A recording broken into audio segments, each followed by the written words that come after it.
दोस्तों आप सभी का स्वागत है आज के इस लेक्चर में, जहां हम लोग कंप्यूटेशनल थिंकिंग के वीक 4 के थ्योरी के एक्सप्लेनेशन को देखेंगे और नेक्स्ट पार्ट में हम लोग मैथमेटिकल सिग्निफिकेंस देखेंगे कि आखिर वो कॉन्सेप्ट क्यों जरूरी है। तो चलिए शुरू करते हैं। तो वीक 4 में आपको बिनिंग के कॉन्सेप्ट के थ्रू इंट्रोड्यूस करवाया गया है और आखिर उसकी जरूरत क्या है। तो उसका इंट्यूशन हम लोगों को बर्थडे पैराडॉक्स प्रॉब्लम से मिला। पैराडॉक्स क्या होता है? पैराडॉक्स एक ऐसा स्टेटमेंट होता है जिसको अगर आप बोलें तो वो कॉन्ट्राडिक्ट करता है आपके एजम्पशन को। लॉजिकली अगर आप सोचते हैं तो आखिर ये बर्थडे पैराडॉक्स प्रॉब्लम क्या बोलता है? तो बर्थडे पैराडॉक्स प्रॉब्लम ये क्लेम करता है, यानी दावा करता है कि अगर आपके पास काफी छोटा या बड़ा भी नंबर ऑफ पीपल का एक समूह है तो आपका बेटर देन 50% चांस है कि जो भी दो पीपल होंगे उनका सेम मंथ और डे में बर्थ। ठीक है, हम लोग एक चीज समझ सकते हैं कि सेम मंथ तक तो ओके है, कोई दिक्कत नहीं है, हो सकता है, लेकिन डे ऑफ बर्थ भी सेम हो, ये 50% जो दावा कर रहा है ये थोड़ा कॉन्ट्राडिक्ट हो सकता है आपके लिए या किसी के लिए भी कॉन्ट्राडिक्ट होगा। तो आप ये खुद सोचिए कि सिर्फ 25 पीपल में ऐसा पॉसिबल है कि नहीं। तो आप सोचे होंगे कि इसको टेस्ट कर, तो आप क्या कर सकते हैं, आप एक एल्गोरिदम डिजाइन करते हैं। जो हम लोग का अभी नॉलेज है उसके ऊपर बात करते हैं और हम लोग उस तरीके से एल्गोरिदम। तो इसको कैसे टेस्ट? तो देखिए, सबसे पहला काम जो हम लोग कर सकते हैं वो ये है कि हम लोग एक जो कार्ड है उसको फिक्स कर और इसका डेट ऑफ बर्थ सपोज यहाँ पे है, उसको हम लोग ले लें। उसके साथ जितने भी बाकी कार्ड्स हैं इन सबको इसके साथ कंपेयर करें और सबका डेट ऑफ बर्थ ही कंपेयर करेंगे। और उसके बाद हम लोग ये देखें कि डेट ऑफ बर्थ जिसका सेम है उसको एक स्लॉट में रख देंगे। फिर हम लोग दूसरा कार्ड लेंगे और फिर उसके साथ फिर बाकी के कंपैरिजन करेंगे। इसमें एक चीज ध्यान रखने वाली बात यह है कि अगर आपने इस कार्ड को सपोज चूज किया इसके साथ कंपेयर करके, तो फिर आप दोबारा इस कार्ड को और इस कार्ड को कंपेयर नहीं करेंगे, आपका कंपैरिजन घट जाएगा और आप इसके साथ बाकी का कंपैरिजन करेंगे। यानी कि आपको सिर्फ और सिर्फ एक वैल्यू कम से कंपेयर करना है। और इसका लॉजिक ये है कि अगर आपने ऑलरेडी इसको कंपेयर कर लिया है इसके साथ और आपको मिल चुका है कि ये इसके साथ नहीं वैलिड है, तो आप क्यों दोबारा चेक करिएगा, आप फालतू का आइटरेशन क्यों बढ़ाइएगा, कंप्यूटेशनल कॉम्प्लेक्सिटी क्यों बढ़ाइए। तो वही चीज है। यहाँ एक और कॉन्सेप्ट यूज होता है जिसको हम लोग बोलते हैं नेस्टेड आइटरेशन। और इस कॉन्सेप्ट की खासियत यह है कि इसमें एक आइटरेशन रन हो रहा होता है और उसी के अंदर एक दूसरा आइटरेशन रन होता है। तो ये चीज आप तब समझिएगा जब आप मैट्रिसेस और ये सब चीज को करने जाइएगा सीटी में आगे चलने वाले वीक में। और आपको समझना ये है कि जो आउटर आइटरेशन है यहाँ पे ये इसका मतलब है कि ये जो हम लोग कार्ड फिक्स किए थे उसका डेट ऑफ बर्थ ये वो आइटरेशन है और ये जो आइटरेशन है ये इन सारे आइटरेशंस को चेक कर रहा है जो भी हमारे कार्ड्स हैं उन पे। तो ये हम कंपैरिजन उसके बेसिस पे कर रहे हैं और इन दोनों के बाद फिर हम लोग कंपैरिजन ये कर रहे हैं कि ये जो कार्ड का डेट ऑफ बर्थ वैल्यू है क्या वो इस वाले आइटरेशन के कार्ड के डेट ऑफ बर्थ वैल्यू से है। तो अगर देखिए तो यहाँ पे ये जो आइटरेशन का वैल्यू है ये फिक्स है, लेकिन इस आइटरेशन का वैल्यू डिफर कर रहा है हर बार और ये आइटरेशन है टेम्पोररी वेरिएबल के। ठीक है, तो इसीलिए इसको हम लोग नेस्टेड आइटरेशन बोलते हैं क्योंकि एक के अंदर एक आ रहा है। तो आई होप ये आप अच्छे से समझ गए होंगे। तो वही यहाँ लिखा हुआ भी है, fix one card and check against all other requires nested iteration with n iteration. जो भी मैं समझा, अगर कोई कार्ड फाइंड करते हैं तो रख सकते हैं और हम लोग फिर से वापस से स्टेप 1 को फॉलो कर सकते हैं, यानी फिर से एक कार्ड को फिक्स कीजिए और कंपेयर। इसके साथ प्रॉब्लम क्या? इसके साथ प्रॉब्लम ये है कि यहाँ पे हमारे पास 25 कार्ड्स है। लेट्स से मेरे पास 25,000 कार्ड्स, अब क्या करेंगे? क्या हम लोग हर बार 25,000 कंपैरिजन करते जाएंगे एक एक घटा के? तो आपको नहीं लगता बहुत ज्यादा कंपैरिजन हो जाएगा? तब आप क्या कीजिएगा, तब आप इसको किसी तरीके से फिक्स करना चाहेंगे और वहां से कॉन्सेप्ट होता है बिनिंग का स्टार्ट। बिनिंग कोई ऐसा कॉन्सेप्ट भी नहीं है जो बहुत नया है। आप अगर स्टैटिस्टिक्स 1 पढ़े होंगे तो आपने हिस्टोग्राम पढ़ा हो, उसमें हम लोग बोलते हैं कि हम लोग मल्टीपल बिन्स में वैल्यू डाल रहे हैं ना। एक बिन होता है फिर दूसरा बिन होता है और इस तरीके से हम लोग बार चार्ट क्रिएट करते हैं और ये जो हाइट होता है ये फ्रीक्वेंसी बताता है, यानी कि कितनी बार ऑकर हो रहा है और जो हाईएस्ट होता है उसको हम लोग बोलते हैं कि ये मैक्स। तो ये वही बिनिंग वाला कॉन्सेप्ट, बस यहाँ पे आप इसको प्रोग्रामेटिकली देखेंगे कि कैसे किया जाता है, मेनली इसका एल्गोरिदम क्या होता है वो, और ये काफी आपका हेल्प भी करेगा। तो थ्योरी क्या है बिनिंग? आपको सबसे पहले डेटा को सॉर्ट करना है। बेसिकली डेटा का मतलब है यहाँ वैल्यूज, ठीक है, और उसके बाद उसको सर्टेन नंबर ऑफ बिन्स पे डिनोट करना। इस सर्टेन नंबर ऑफ बिन्स जो है ये वेरिएबल है कि या पैरामीटर है जो आप समझिए और ये वैरी कर सकता है, ये आपके ऊपर डिपेंड करता है कि आपका चॉइस क्या हो। ठीक है, bins are chosen according to width और बेस्ड ऑन सम स्टैटिकल वेकर। तो ये विश तो ऑलरेडी हम लोग समझ चुके हैं। स्टैटिकल मेजर मतलब हो सकता है हम लोग स्टार्टिंग बिन का मिनिमम से करें और मैक्सिमम तक ही जाएं, हो सकता है कि हम लोग बिन को एवरेज से स्टार्ट करें। तो आप देखिए ये सारे के सारे स्टैटिस्टिकल मेजर्स ही हैं, है ना। अगर आप स्टैटिस्टिक्स 1 पढ़े होंगे तो आप इससे काफी फैमिलियर होंगे। तो वही चीज, और इसके अंदर मल्टीपल फिल्टर्स यूज होता है और एक इसको दूसरा नाम भी दिया जाता है जिसको हम लोग बोलते हैं बैंडिंग, बैंड्स क्रिएट करना। मैं इसको समझाता हूँ कैसे। सपोज मेरे पास यहाँ पे एक बैंड जिसमें हम लोग 70 to 79 एक वैल्यू ले रहे हैं, जो भी वैल्यू इसके बीच लाई कर रहा है वो इस बिन में जाएगा। जो हमारा उससे ऊपर है जो कि 80 है, तो 80 से 89 का वैल्यू जो है वो कहाँ जाएगा, वो इस वाले बिन में जाएगा, और 90 से 100 इस वाले बिन में। इसको आप लेबलिंग कर सकते हैं आपकी मर्जी, बट आप इस तरीके से बिन्स क्रिएट कर रहे हैं और इसमें जितने भी वैल्यूज है वो काउंट आप स्टोर कर रहे हैं। काउंट इज इक्वल टू, अब ये क्या करता है, आखिर इसकी जरूरत क्या है। तो अगर आप देखिए तो ये noisy data in the sense आपके पास मल्टीपल बहुत सारे डेटा हैं। अब आप सबको अगर अलग अलग बिन बनाइएगा तो नहीं होगा, लेकिन आप अगर उसका फ्रीक्वेंसी देखिए कि कौन कितने इंटरवल के अंदर फॉल कर रहा है तो आपको काफी हेल्प करेगा। से अगर मैं बोलूं यहाँ पे 20 है और यहाँ पे 30 है और यहाँ पे 10 है, तो आप ये समझ सकते हैं कि 70 से 79 जो है वो मैक्सिमम लोग इस रेंज के अंदर फॉल कर रहे हैं और आउटलायर वैल्यू मेरा 90 to 100 है। तो आपका जो इनिशियल डेटा था उसकी बजाय हम लोग क्या किया, हम लोग उसको थोड़ा सा स्मूदन किए, हम लोग उसके प्रिसीजन को हटा के थोड़ा सा घटा करके बस काउंट पे फोकस किए, स्टैटिकल मेजर पे फोकस किया और हम लोगों को काम हो गया। वही चीज मैंने यहाँ लिखा भी है, helps in handling noisy data as it takes in account number of values within bin. इसको एक्चुअल वैल्यूज से कोई मतलब नहीं होता, बिन में कितने वैल्यूज है उससे, and not the data itself. ऐसा मैंने अभी भी और इसको हम लोग इस चीज को जो यहाँ पे बोलते हैं ना टेक्स इन अकाउंट, ये चीज इसको हम लोग बोलते हैं लोकल स्मूथनिंग, क्योंकि ये अपने लोकल नेबरहुड को भी चेक कर रहा है। मतलब अगर आपका एक वैल्यू है, सपोज वो वैल्यू जो है वो 79 है, तो चूंकि मैंने बैंड यहाँ 79 पे क्रिएट किया है तो ये 79 में ही रहेगा, ये 80 में नहीं जाएगा। लेकिन अगर आपने बैंडिंग नहीं क्रिएट किया होता तो आपने बोला होता अच्छा ये 80 में भी जा सकता। तो इट टोटली डिपेंड्स ऑन कि आपका लोकल वैल्यू आपके अराउंड क्या है और उसके ऊपर आप तय करेंगे, और यहाँ मैक्सिमम उसी तरीके से मैंने निकाला। तो यही बेसिक थ्योरी है इसके पीछे कि आपको क्या होता है। इसका एक मैथमेटिकल एस्पेक्ट है जो हम लोग जल्दी ही देखेंगे। अब चलिए इसके कुछ एग्जांपल्स को देख लेते हैं। पहला एग्जांपल है बर्थडे पैराडॉक्स इटसेल्फ। तो हमने ऑलरेडी यहाँ पे एक तरीका देख लिया, एक तरीके से कंपेयर किया और फिर मल्टीपल वैल्यूज को कंपेयर करके, लेकिन यहाँ पे हम लोग स्टक हो गए। ऐसा हो तो क्या करेंगे, तो एक तरीका जो शॉर्टकट है जो काफी कम कंप्यूटेशन कर देता है वो ये है कि आप 12 बिन्स क्रिएट, और ये 12 बिन्स एक्चुअली क्या है, 12 मंथ्स, मतलब जनवरी, फरवरी, मार्च, अप्रैल, मई, जून, जुलाई, अगस्त, सितंबर, अक्टूबर, नवंबर, दिसंबर। उसके बाद आप कार्ड को लीजिए और उसको स्टोर कीजिए उसके मंथ के अकॉर्डिंग उस पर्टिकुलर बिन के अंदर। ठीक है, अब ये बिन के अंदर आपने स्टोर कर लिया तो से आपके पास 3 कार्ड मिले जैन के और 4 कार्ड मिले मई के। अब इन दोनों को आपने अलग कर लिया है, आपने इसको अपना लोकल ये बना लिया है। अब इसके बीच आप चेक करेंगे तो आप 3 कार्ड के अंदर अगर आप चेक कीजिएगा तो यानी 3 into 2 into 1 कंपैरिजन होंगे, यानी 3 फैक्टोरियल कंपैरिजन होंगे, तो आपका काम घट जाएगा, है ना। और यहाँ पे 4 into 3 into 2 into 1, ऐसे आपको कितने कंपैरिजन करने पड़ रहे थे। ऐसे आपको टोटल अगर 25 कार्ड्स हैं तो 25 into 24 ऐसे करके आपको टोटल 1 तक जाना पड़ता, तो काफी बड़ा कंपैरिजन था। यहाँ सिग्निफिकेंट डिक्रीज है उस कंपैरिजन। तो हम लोग क्या करेंगे, कंपेयर करेंगे सारे बिन के वैल्यू के अपने आप। तो यहाँ पे अगर आप देखिए तो 2 स्टेप, पहला स्टेप है क्रिएट अ बिन एंड दूसरा स्टेप है within that bin compare. Comparison जो करेंगे वो कंपैरिजन किस चीज पे करेंगे, हम लोग मंथ पे नहीं करेंगे, मंथ के डेट पे करेंगे, क्योंकि मेरा जो बर्थडे पैराडॉक्स प्रॉब्लम है वो मेरे को यही बोलता है कि उस आदमी का डे ऑफ बर्थ भी सेम हो। तो हम लोग डेट पे कंपेयर करेंगे और डेट से फिर हम लोग ये एज्यूम करेंगे कि हम लोग डे एक्सट्रैक्ट कर लिए हैं, उसके ऊपर हम लोग को टेंशन नहीं करना है। तो अगर हम लोग ऐसा करेंगे तो हो सकता है 4 में से 2 मिल जाए, हो सकता है 3 में से 2 मिल जाए। एक चीज मैं यहाँ क्लियर करना चाहता हूँ कि मैंने यहाँ सूडो कोड नहीं बताया, सिर्फ थ्योरी बताया है। जो सर ने उतना सारा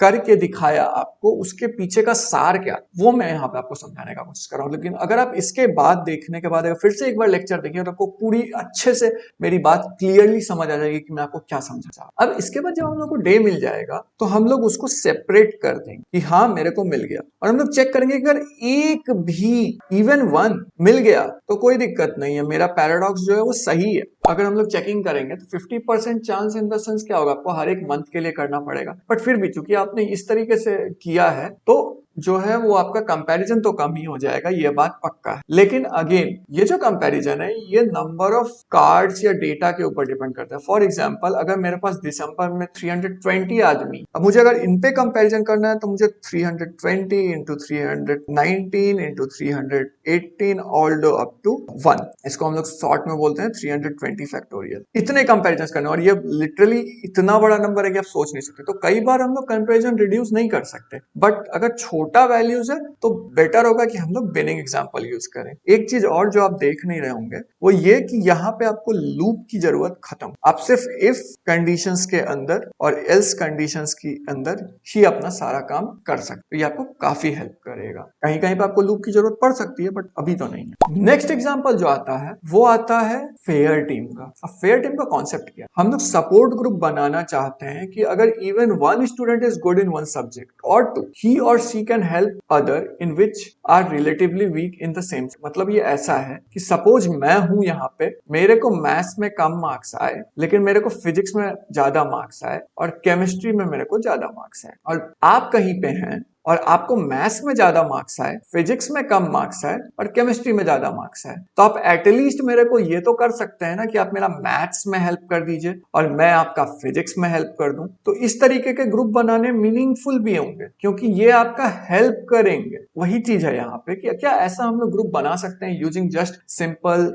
लॉजिक। चलिए देखते हैं। यहाँ पे एक बेस कंडीशन हम लोग को ये अज्यूम करना है कि अल्टरनेट स्टूडेंट यानी कि आपको भी एक सब्जेक्ट एटलीस्ट अच्छा होना ही पड़ेगा, तभी हम लोग उस ग्रुप को बना सकते। क्या हम लोग ऐसे पेयर्स बना सकते, और अगर ऐसा है तो बिनिंग के साथ कैसे बनाते हैं वो देखो। तो देखिए प्रोसीजर देखते हैं। सबसे पहले हम लोग मिनिमम एंड मैक्सिमम मार्क्स लेंगे, टोटल मार्क्स। ऐसा इसलिए करेंगे क्योंकि अगर हम लोग 0 से लेकर के से 25 मेरा कोई वैल्यू है ही नहीं तो उसका मतलब क्या है, उस बिन का कोई मतलब नहीं बनता, इट्स वेस्ट। कंप्यूटेशन मेमोरी को ऑप्टिमाइज करता है तो ये वेस्ट हो जाएगा, इसलिए लोग मिनिमम मैक्सिमम मार्क्स। उसके बाद हम लोग कार्ड लेंगे और उस सारे कार्ड के टोटल मार्क्स को चेक करना शुरू करेंगे वन बाय वन। ये ध्यान रखने वाली बात है। तो अगेन यहाँ पे जो आपका यूज हो रहा है वो हो रहा है फॉर लूप या व्हाइल लूप, जो भी आप लूप का कॉन्सेप्ट पढ़े हैं वो लूप। उसके बाद हम लोग मल्टीपल बिन्स क्रिएट करेंगे। अब ये मल्टीपल बिन्स क्रिएट कैसे करें, तो यहाँ पे आपने वो कंडीशन तो पढ़ा ही होगा, 45 greater than equal to x greater than equal to 35। एक चीज ध्यान रखने वाली बात है, ये इक्वल टू का मतलब है ये 45 वैल्यू इंक्लूडेड है, मतलब 45 भी वैल्यू है तो भी हम लोग इसी बिन में रहने वाले हैं। 35 वैल्यू है तो हम लोग इससे नीचे वाले बिन पे जाएंगे, 35 पे यहाँ नहीं, क्योंकि ये इक्वल टू साइन यहाँ पे नहीं है। तो ऐसा होगा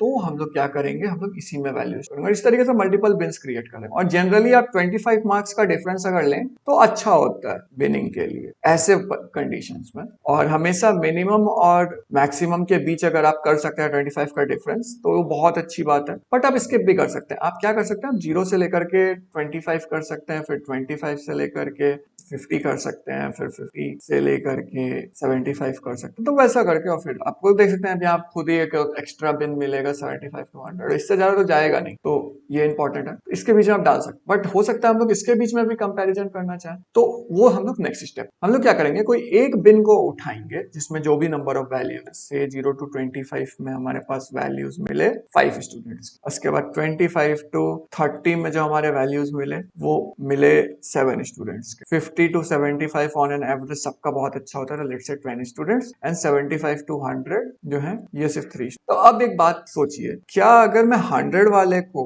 बोलूं कि तुम 25 वाले को पढ़ाओ तो हो सकता है वो अपने लेवल पे पढ़ा और उस वजह से उसको समझ नहीं है, तो ये एक अच्छा फॉर्मिंग ग्रुप नहीं है। तो यहाँ असम्पशन ये है कि हम लोग इन्हीं दोनों के साथ कंपैरिजन करेंगे हर बार। तो वही हम लोग एक बिन उठाए, सपोज लेट्स से 50 और 75 बिन उठाए, और उसके बाद हम लोग बिनिंग करेंगे। क्या बिनिंग करेंगे, हम लोग बिनिंग करेंगे कि हायर मैथ किसका है और फिजिक्स किसका है, और लोअर मैथ किसका है और फिजिक्स किसका है। और इसमें हम लोग नेस्टेड आइट्रेशन का यूज करेंगे। और उसका लॉजिक क्या है, वही लॉजिक कि हम लोग एक कार्ड को लेंगे और उसका से फिजिक्स मार्क्स कंपेयर करना है तो अलग अलग कार्ड से कंपैरिजन करेंगे। बट चूंकि यहाँ पे हमारे पास सिर्फ 10 है तो हम लोग यहाँ पे सिर्फ 10 फैक्टोरियल कंपैरिजन करेंगे, 10 इंटू 9 इंटू 8 इंटू 1। उसके बाद फिर आपको एक कार्ड मिल गया, ऑब्वियसली इसके बाद आपको जब रिटर्न होगा तो आपको 2 कार्ड मिल जाएंगे। उसके बाद हो सकता है फिर आप फिर से कंपैरिजन करें और इसी के बीच के रेंज में कुछ मिल जाए तो आपको एक तीसरा कार्ड मिल जाएगा। जाएगा और फाइनली आपको दो ग्रुप मिलेगा जिसमें एक मैथ्स का मार्क्स ज्यादा होगा, एक फिजिक्स का मार्क्स ज्यादा होगा। अब जिसका मैथ्स का मार्क्स ज्यादा होगा उसका चेक करेंगे फिजिक्स का मार्क्स। अगर फिजिक्स का मार्क्स उसका ज्यादा नहीं है तो वो आदमी के लिए एक पेयर बन सकता है और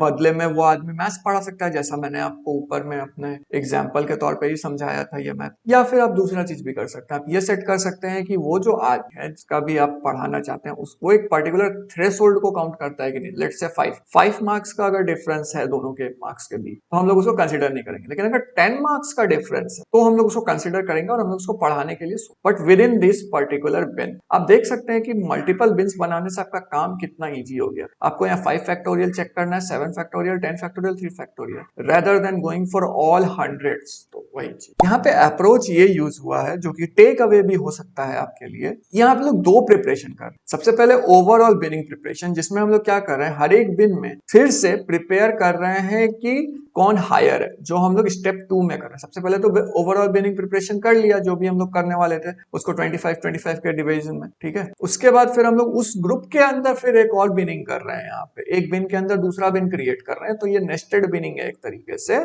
और उस बिनिंग में जो भी हायर होगा उसको सेपरेट रखेंगे और जो लोअर रहेगा उसको सेपरेट रखेंगे। उसके बाद फिर हम लोग पेयर वाइज कंपैरिजन कर रहे हैं। Pair wise comparison in the sense जैसा मैंने अभी आपको यहाँ पे बताया, इसको साथ इसको करेंगे, इसके साथ इसको करेंगे। तो आई होप आप इसको अच्छे से समझ चुके होंगे, और अगर आप नहीं समझे हैं तो प्लीज कमेंट सेक्शन में जरूर बताएं कि एक इंपॉर्टेंट टॉपिक भी है और ये काफी आपको हेल्प करेगा जब आप पीडीएसए और ये सब सब्जेक्ट पढ़ने जाइएगा, तो ये आपका फाउंडेशन बन सकता है। नेक्स्ट जो टॉपिक है वो है procedure to resolve noun with its equivalent matching. तो इसको मैं नहीं बताऊंगा और आप पूछ सकते हैं कि why you are not explaining this. तो देखिए, कोर्स में जो टेक्निक बताया गया है वो ये है कि आप एक वेरिएबल ले लीजिए, है ना। सपोज वो जो है उसका नाम है लास्ट नाउन, ये वेरिएबल है, और उसमें हम लोग ये चेक करेंगे कि लास्ट जो हमारा पार्ट ऑफ स्पीच है जो हम लोग देखे हैं वो नाउन को हम लोग स्टोर करेंगे। तो वर्ड डेटा सेट के ऊपर देखेंगे तो आपको सबसे पहला स्वामी ही मिलेगा, स्वामीनाथन है बट हम इसको स्वामी लिख देंगे। Run nested loop within each and whenever one sees the pronoun the last noun is equal to the matching. But क्या ये सही में ऐसा केस है?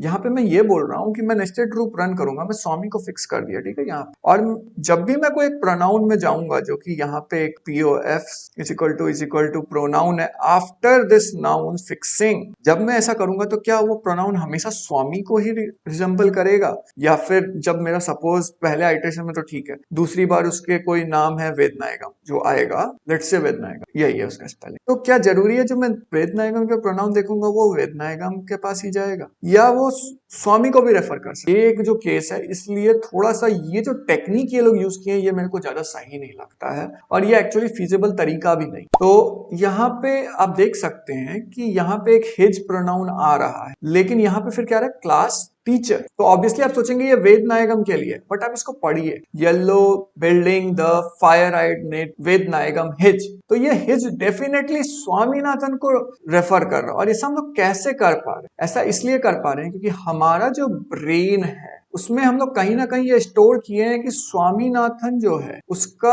बाद जो भी सीक्वेंस आ रहा है उसको हम लोग ग्रामेटिकल, जो कि लैंग्वेज एक्विजिशन ग्रामर होता है जो कि आप इंग्लिश 1 में पढ़िएगा, उसमें हम लोग ये डाल लिए हैं कि जो कॉन्टेक्स्ट है वो हम लोग के पास ऑलरेडी है। बट कंप्यूटर के पास ऐसा नहीं है, कंप्यूटर के पास अपना कोई माइंड नहीं है, वो जो आप उसको प्रोग्राम करके देंगे वो वही प्रोग्राम के साथ काम करेगा। तो आपको ये चीज ध्यान रखना है कि प्रॉब्लम ये है कि आपका कॉन्टेक्स्ट मिसिंग है। अगर आप लिस्ट भी क्रिएट करते हैं और वैल्यू स्टोर करते हैं, लेट्स से कि आपने बोल दिया ये वेदनायगम है पहला नाउन, दूसरा नाउन हो गया स्वामीनाथन और फिर तीसरा नाउन होगा स्कूल, ये सारे मेरे नाउन्स हैं, लेकिन आप फिर क्या कॉन्टेक्स्ट निकाल सकते हैं? कंप्यूटर कॉन्टेक्स्ट निकाल सकता है कि किससे किससे कौन रिलेटेड है? नहीं ना। तो आपको ये समझना बहुत जरूरी है कि हम लोग कॉन्टेक्स्ट पाए तो पाए कैसे। कंप्यूटर के लिए बहुत मुश्किल है, राइट। हम लोग वो कोई ह्यूमन कैरेक्टर नहीं है जो आप इसको समझा सकते हैं या कॉन्टेक्स्ट वो अपने दिमाग से ले लेगा। इसके लिए कॉन्सेप्ट है जिसको हम लोग NLP बोलते हैं, ये पूरा का पूरा डोमेन है जिसका फुल फॉर्म है नेचुरल लैंग्वेज प्रोसेसिंग, जिसमें हम लोग ये सारी चीजों को डील करना सीखते हैं अलग अलग टेक्निक्स और मेथड्स के थ्रू। बट हम लोग चूंकि ये कंप्यूटेशनल थिंकिंग लॉजिक डेवलपमेंट का कोर्स है, इसलिए हम लोग इस चीज को नहीं जानेंगे कि आउट ऑफ सिलेबस है। अगर टाइम मिला कभी तो मैं इस पे भी चर्चा करूंगा, तो ये चीज अगर आप चाहें तो कमेंट सेक्शन में कमेंट कर सकते हैं। यहाँ पे एक चीज जो मिसिंग है कि ये सारी चीजों को करने के लिए जो सर ने यूज किया हुआ है प्रोसीजर। प्रोसीजर क्या है? प्रोसीजर जो है वो ये है कि आपका जो भी मैंने यहाँ लिखा इस वाले कार्ड के लिए, यहाँ से यहाँ, ये सारी चीजें प्रोसीजर के अंदर आ रही है। लेकिन ध्यान रखने वाली बात ये है कि आपका जो रिटर्न वैल्यू है वो सेम सीक्वेंस होना चाहिए आपका डेटा सेट। आपने जो भी डेटा सेट लिया था, मतलब आप ऐसा नहीं कर सकते कि आपने लिया और उसको रैंडम ऑर्डर में कन्वर्ट कर। ये चीज अगर आप कीजिएगा तो गलत हो जाएगा, क्योंकि फिर तो आपका पूरा कॉन्टेक्स्ट जो है वैसे भी मिसिंग है और मिसिंग हो जाएगा। तब तो मतलब ऐसा थोड़े कर सकते हैं आपकी टीचर फायर आइड, ऐसा आप नहीं कर सकते, क्योंकि उससे फिर पूरा सेंटेंस जो है वो इसका पूरा स्ट्रक्चर ही बिगड़ जाएगा। आपको ये पता ही होगा इंग्लिश में अगर आपने पढ़ा होगा तो, कि सेंटेंस जो होता है वो हमारा sequence of context related words होता है। तो वही चीज है यहाँ पे, आप नहीं कर सकते। बट इसका लॉजिक जो ये लोग यूज कर रहे हैं वो यही, और ये काफी इंपॉर्टेंट चीज है। एक बार कॉन्सेप्ट को रिवाइज कर लेते हैं। तो कॉन्सेप्ट जो हम लोग देखे थे उसको कहते हैं बिनिंग, और वो मेथड है डेटा को स्मूदन करने का, या फिर अगर आप आसान भाषा में समझें तो नॉइजी डेटा को हैंडल करने का। यहाँ पे नॉइजी डेटा का मतलब है मल्टीपल वैल्यू। उसके बाद इस मेथड में सबसे पहले डेटा को फर्स्ट सॉर्ट करते हैं, sort in the sense ascending या डिसेंडिंग ऑर्डर में, और उसके बाद सॉर्टेड वैल्यू को हम लोग डिस्ट्रीब्यूट करते हैं नंबर ऑफ बकेट या बिन्स में, जो कि कंप्लीटली ऑप्शनल है आपके ऊपर कि आप कितना बिन्स चाहते हैं। और इसकी सबसे अच्छी बात यह है कि बिनिंग मेथड जो होता है वो नेबरहुड को कंसल्ट करता है लोकल स्मूथनिंग को परफॉर्म करने के लिए। तो ये अब ध्यान देने वाली बात जो है वो ये है कि ये जो एग्जाम्पल है ये मैथ्स के पर्सपेक्टिव से है, और मोर पर्टिकुलरली कंप्यूटेशन स्पीड के पर्सपेक्टिव से। क्या मतलब है इसका? तो देखिए, अगर हम लोग पहला वाला अप्रोच जो हमने देखा था, इसमें हम लोग एक दूसरे से सबको कंपेयर कर रहे हैं, तो टोटल कितने बार कंपैरिजन हो रहे थे उसका मैथ है यहाँ। तो फर्स्ट प्रिंसिपल से अगर देखें तो हम लोग के पास टोटल कितने पेयर्स हैं? n इंटू एन पेयर्स, मतलब इसको मिला के n और बाकी सारे n। अब चूंकि हम लोग सेल्फ कंपैरिजन रिड्यूस करेंगे, मतलब अपने आप से कंपेयर नहीं करेंगे, इसलिए n into n minus n हो जाएगा, जिसको हम लोग कैसे लिख सकते हैं? n into n minus one के तौर पे। उसके बाद अगर हम लोग a और b को कंपेयर करेंगे तो वो सेम है b और a को कंपेयर करने का। यहाँ पे a और b का मतलब है a और b से आप कंपेयर कर लिए और फिर आप b से a को कंपेयर कर रहे हैं। चूंकि आपके पास ऑलरेडी डेटा अवेलेबल है तो आप क्यों ऐसा कीजिएगा? आपको पता है कि a जो है वो b से बड़ा या छोटा है, तो वही चीज है। तो अब ऐसे केस में क्या हो जाएगा? ऐसे केस में ये हो जाएगा कि आपका जो भी काउंट है वो हाफ हो जाएगा। तो टोटल जो आपको कंपैरिजंस करने पड़ेंगे वो है n into n minus one divided by two, जिसको इन्होंने 1/2 को बाहर निकाल लिया तो ये वैल्यू उनको मिला। और ये जो वैल्यू है ये सरप्राइजिंगली बहुत क्लोज है n/2, n चूज 2 के, n चूज 2 यानी कि ये जो c है यहाँ, इसको मैथमेटिक्स में आपने पढ़ा होगा कि हम लोग कोई भी चीज को कितने वेज में कंबाइन कर सकते हैं, और इसको एक दूसरे तरीके से भी इन्होंने निकाला है। सबसे पहले आपको अगर कंपैरिजन करना है तो कितना करना होगा? n-1 करना पड़ेगा, फिर n-2 करना पड़ेगा, अप टू 1 करना पड़ेगा, जो कि n इंटू n-1/2 है। ये एक्चुअली एपी का फॉर्मूला है, तो आपको इस चीज का एक बार रिवाइज कर सकते हैं। अब अगर हम लोग इस एग्जाम्पल को सिर्फ देख लें जहां A B C D E F सब है, और यहाँ एक चीज देखिए, ये जो एरो है ये बोथ डायरेक्शनल है, मतलब ए से बी भी जा सकता है, बी से ए भी जा सकता है। तो हम लोग ये देखिए यहाँ 5 एलिमेंट्स हैं, ए बी सी डी ई, और कंपैरिजन हम लोग कैसे कर रहे हैं? तो हम लोग ए को बी से करेंगे, ए को सी से करेंगे, ए को डी से करेंगे और ए को ई से करेंगे। यहाँ एक देखने वाली बात ये है कि हम लोग ए को ए से नहीं कर रहे हैं, तो ऐसे में हम लोगों को 4 कंपैरिजन करने पड़ेंगे। उसके बाद बी को हम लोग सी से करेंगे, बी को हम लोग डी से करेंगे और बी को ई से करेंगे। तो यहाँ पे भी एक ध्यान रखने वाली बात ये बनती है कि आपने ए के साथ ऑलरेडी कंपेयर कर लिया है बी को, तो अब बी को ए से कंपेयर नहीं करेंगे, इसीलिए ये हाफ पार्ट आया था। तो हम लोग सिर्फ 3 कंपैरिजन किए। अब मेरे पास क्या रिमेनिंग है? सी और डी का कंपैरिजन, सी और ई का कंपैरिजन, तो वही हम लोग कर रहे हैं। और उसके बाद फिर डी और ई का सिर्फ बचा। तो अगर आप सारे वैल्यूज को सम कीजिएगा तो आपको 10 मिल रहा है इस पर्टिकुलर इसके लिए। और सरप्राइजिंगली अगर यहाँ पे आप देखिए तो n जो होता है वो नंबर ऑफ एलिमेंट्स होता है। तो मेरे पास 5 एलिमेंट था और मैं यहाँ पे क्या कर रहा था, जो n-1 है मतलब 5-1 4, और उसको अगर मैं 2 से डिवाइड कर रहा था तो कितने थे? 20 डिवाइडेड बाई 2, तो मेरे को कितना मिल रहा था? 10। ये आंसर और ये आंसर दोनों मैच कर रहा है क्योंकि दोनों का लॉजिक सेम है। तो इतने आपको कंपैरिजंस करने पड़ रहे हैं। ठीक है, छोटा एग्जांपल है तो हो सकता है, लेकिन सपोज अगर मेरा n जो है वो 100 हो जाए और फिर मैं इसको 100 माइनस 199 डिवाइड बाई 2 तो सोचिए कितना बड़ा कंपैरिजन लिस्ट बनेगा। और क्या ये कंप्यूटर के लिए फीजिबल ऑप्शन होगा? नहीं, क्योंकि इससे बहुत ज्यादा टाइम खाएगा और इफिशियंसी भी रिड्यूस होगा। तो ऐसे में आप क्या करेंगे? ऐसे में आप बिनिंग पे सॉर्ट करेंगे। तो अगर आपका बिनिंग है तो बिनिंग में आप क्या कर रहे हैं? आप n आइटम ले रहे हैं, बिना कंपैरिजन के आप कैलकुलेट कर रहे हैं सबसे पहले। उसके बाद अगर आपके पास k बिन्स है, मतलब कि आपके जो भी ये k है ये कोई वैल्यू होगा जो आप चूज कर सकते हैं और सब इक्वल साइज के हैं। ये बहुत इंपॉर्टेंट है कि सबके सब इक्वल साइज के हैं। तो हर एक आइटम में जो बिन होगा वो n बाई k होगा, इन द सेंस कि आपके पास टोटल k आइटम्स हैं और आपको n बिन्स हैं। तो आपको हर बार जो डिवाइड करना होगा वो आप डिवाइड करेंगे n बाई k। अगर आपके पास 9 एप्पल्स हैं और आपको 3 लोगों में डिवाइड करना, तो कैसे डिवाइड करेंगे? 3 डिवाइड करेंगे, बट ये 3 आता कहां से? 9 बाई 3 से। तो वही चीज है यहाँ पे। ओके, तो अब जब हम लोग ये किए तो यहाँ पे अगर आप देखिए तो ये n जो है इसको हम लोग n बाई k लिखेंगे। अब तो ये जो है ऊपर वाला फॉर्मूला ही रहेगा, बस चेंज क्या हो जाएगा? चेंज ये हो जाएगा कि half into n by k into n by k minus 1 आ जाएगा। तो टोटल नंबर ऑफ कंपैरिजन जो है वो बिनिंग के साथ आपका हो जाएगा half into n by k into n by k minus 1। और यहाँ पे टोटल k कंपैरिजन हो रहे हैं, मतलब ये तो एक कंपैरिजन का हुआ, लेकिन इसको k भी करेंगे, इसको कट कर दीजिए तो आपको मिला n। तो अब अगर आप देखिए तो आपका टोटल कंपैरिजन जो आपको मिलेगा वो मिलेगा half into n by k। याद रखने वाली बात यह है कि यहाँ n नंबर ऑफ वैल्यूज है और k जो है वो है आपका नंबर ऑफ बिन्स। फैक्टर का रिडक्शन क्या है? तो ये डिवाइडेड बाई ये, आपको जो वैल्यू मिलेगा वही आपको मिलेगा। तो उसको आप कर सकते हैं और आप अल्टीमेटली इस फॉर्मूला पे डिवाइड होंगे, जिसका मतलब क्या है?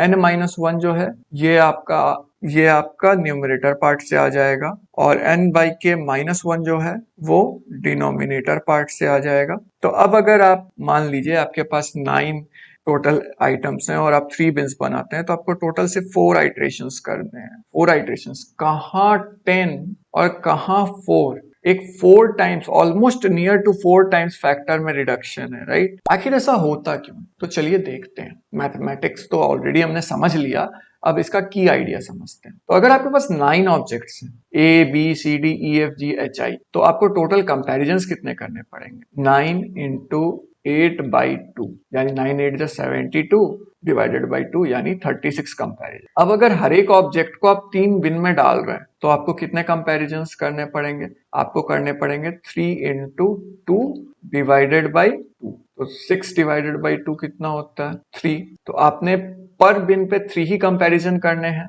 और आपके पास 3 बिन्स टोटल है, तो 3 इंटू 3 कितना होता है? 9 होता है। तो अब अगर आप देखिए कहाँ 36 कहाँ 9, अब बस आप 36 डिवाइड बाई 9 कीजिए तो 9 कितना हो जाएगा? 9 9 9 to 18 9 4 36। तो आप देख सकते हैं 4 टाइम्स रिडक्शन है। आप ऐसा किसी भी और वैल्यू के साथ कर सकते हैं और ऐसा इसलिए हो रहा है क्योंकि जब आप यहाँ पे बना रहे हैं तो बिन बना रहे हैं तो आप इसको कैप्सुलेट कर रहे हैं और इसका मतलब है कि आप लोकल स्मूथनिंग परफॉर्म कर रहे हैं। यहाँ पे आप इसका एरिया रिस्ट्रिक्ट कर दे रहे हैं चेकिंग का, आपको सारा वैल्यूज नहीं चेक करना है, सिर्फ इसके अंदर जो वैल्यूज है उसी को आप चेक कीजिएगा और इसी को बोलते हैं लोकल स्मूथनिंग। अब आप इसके साथ एक कंपैरिजन करेंगे, इसके साथ एक कंपैरिजन करेंगे, इसके साथ एक कंपैरिजन करेंगे, सेम चीज आप इधर भी कीजिएगा, इधर भी कीजिएगा, इधर भी कीजिएगा और इधर इधर और इधर, और फिर आपस में सबको क्या कर दीजिएगा? मल्टी। तो आपको मिल गया 3 3 3, तो 3 2 6 3 9। So that is the thing. I hope आपको ये काफी अच्छे से समझ आ गया होगा और ये काफी इंपॉर्टेंट आइडिया है। यहाँ पे जो की टेक अवेज हैं वो ये हैं। पहला, विदाउट बिन क्या होगा? ये फॉर्मूला आपको अच्छा है अगर समझ गए तो, नहीं तो अगर आपके पास टाइम नहीं है, लास्ट मिनट में आप इस लेक्चर को देख रहे हैं तो बस इस फॉर्मूला को याद कर लीजिए। ये होता है n into n minus 1 divided by 2, जिसमें n जो होता है वो नंबर ऑफ वैल्यूज जो होते हैं वो। विथ बिन कितने होते हैं? ये होते हैं n into n by k minus 1 divided by 2। यहाँ पे k जो है वो नंबर ऑफ बिन्स है। अब अगर आपको कंपैरिजन करना है कि कितना फैक्टर रिड्यूस हुआ है तो आपको करना है n minus 1 divided by n by k minus 1। जो भी फैक्टर आएगा वो। इसका मतलब क्या है, ये वाला जो पार्ट है ये विदाउट बिन है, जो ऑब्वियसली हमेशा बड़ा होगा, और ये विथ बिन है, जो ऑब्वियसली हमेशा छोटा रहेगा। तो आप जब डिवाइड कीजिएगा तो आपको कोई वैल्यू मिलेगा, तो उतना टाइम्स आपका वैल्यू घट रहा है विथ बिनिंग। तो यही चीज आपको बस जानना था, और यही इसका मैथमेटिकल सिग्निफिकेंस है।